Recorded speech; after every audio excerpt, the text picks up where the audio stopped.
So David Bonderman, it's amazing to read about his impact on the broader investment world. He is one of the best known names, one of the icons. You knew him better than anybody in this business.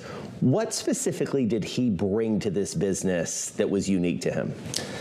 David really is a legend in the industry, but he's a legend for several reasons. And I think there's three particular things. First of all, he pioneered a type of investing. Secondly, he built a firm that had a distinctive place in the industry. And third, he had a really interesting personal style that I think helped evolve the style of this industry. And so what did he do? How did that work in practice? Like what was he doing as a deal maker that really set him apart? David did deal making as problem solvings. So if you think about some of his signature deals, they were deals that everyone saw, but no one else was willing to take on. And it wasn't that he was taking on more risk, it was that he saw something different. Take the Continental Airlines deal, a legendary deal in the industry. The most hated company in America, the biggest bankruptcy in U.S. history. It sat there for 2 years. Dave and I put together a deal that carved out a new Continental and took it from worst to first in 7 years. It was, Warren Buffett said that airlines were financial sinkholes. David, over and over, made successful investments in airlines. When others saw the S&L crisis, David saw the S&L opportunity. We created the good bank, bad bank structure for American Savings when working with Bass, and then we exported that structure around the world to do bank rescues in China, in Korea. Again, deals that no one else did. And that problem-solving approach really appeared at a moment that the industry was mostly about changing capital structures, not companies. All right, so you said something to me before we came on air, which I found fascinating, which is that David was a polymath investor. The Bloomberg audience is pretty smart, but you need to break this down, what that actually means in practice. Polymath is from the Greek, and it's basically a person who has broad and diverse interests, but uses that knowledge and interest to solve problems. And so David really didn't come to investing until his 40s. Yeah. Think about that. He had several careers before. He was a litigator. He was argued in front of the Supreme Court. He taught law at Tulane. He studied Islamic law in Tunis. This was a person that never took a finance class, didn't know accounting, and yet he brought that broad experience and problem-solving expertise to the problems of investing. And his ability to use different experiences he had to solve problems, I think really created his style. And it's a polymath style. It was not one thing.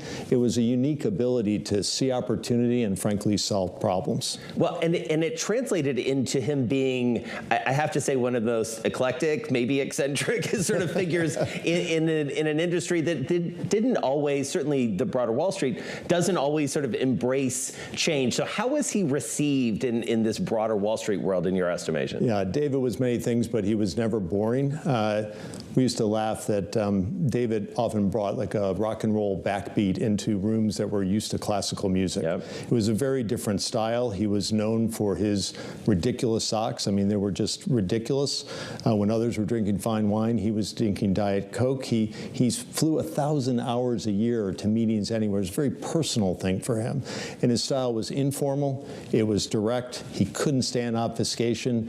And that style was sort of a different wind in the industry at the time, and it opened up the opportunity for different types of styles to really flourish. It's an industry that had incredible talent among its founding brethren, but David brought, I think, a little bit of a different attitude and frankly, a lot of fun into a very serious business. And so how do you build a firm around that? I mean, that you can be sort of sort of an iconoclast as a single person, maybe as a small firm. You guys started out as 3 people in 92, 93, but now thousands of employees, $250 billion in assets. How does that sort of grow into something this big? I've been doing this a long time, culture and curiosity. So in some ways, what we described, you and I, about David became how you would describe TPG in some ways.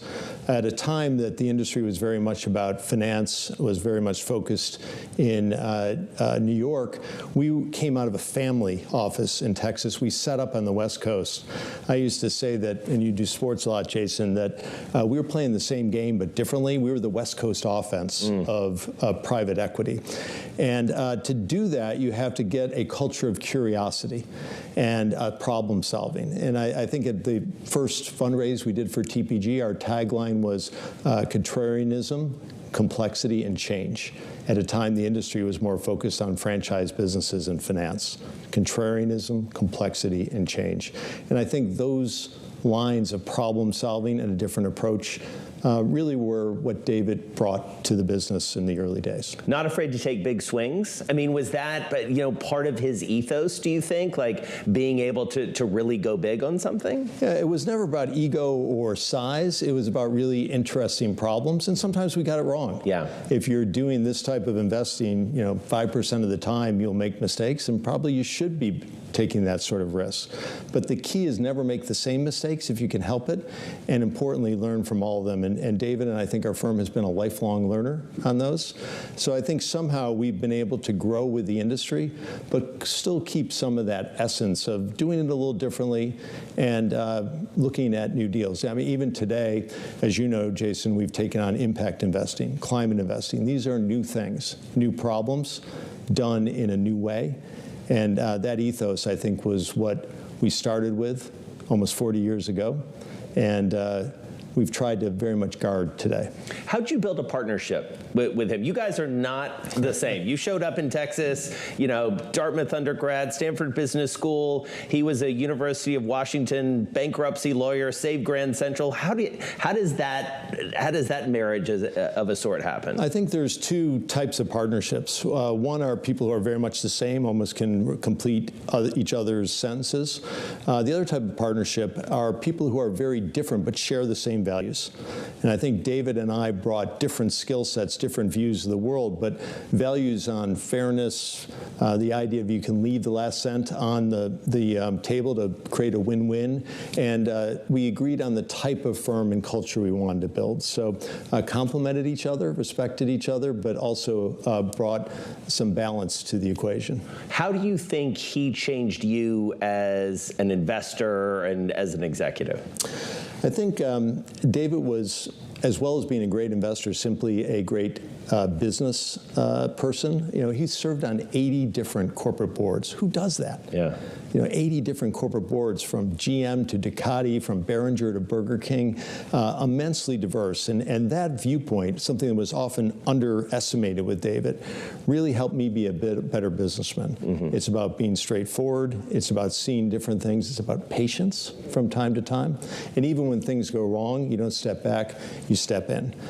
So I think his polymath skills really extended into the business world. All right, I mentioned earlier, this is a massive industry at this point. What we used to call private equity, it's now alternative investing. These firms, including yours, are doing lots of different things. How do you take that Bonderman ethos, the sort of he's calling in to an investment committee meeting from Timbuktu to, now a publicly traded company. How do you maintain that essence? Because I know that culture is something that's important to you. You study it. How do you really institutionalize that culture?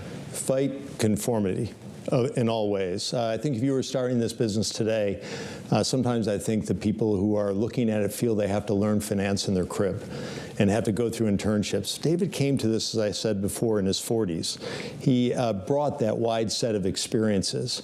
And I think the understanding that you can ask different questions, approach problems in different ways, is something the industry needs to stay true to today. So that spirit, the spirit of problem solving, curiosity, a little bit of courage, put together with a broad view, is something the industry still needs today. And I think the industry is delivering that. Immense talent in the industry. We have to just make sure that it's not delivered in one way.